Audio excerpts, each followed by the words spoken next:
என்னங்க?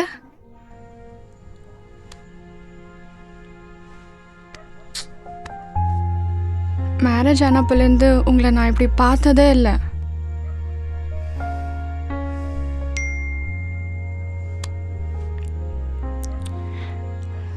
உன் மேலே இருக்கிற லவ் குறையவே குறையாதுன்னு சொன்னீங்க. ஆனால் இப்போது அது குறைஞ்ச மாதிரி ஃபீல் ஆகுது. நாளைக்கு எனக்கு ஒரு இம்பார்ட்டன்ட் மீட்டிங் இருக்குது. எனக்கு கொஞ்சம் தூங்க விட்றியா? 2 நாளாக பேசாமல் இருக்கிறது கஷ்டமாக இருக்குங்க.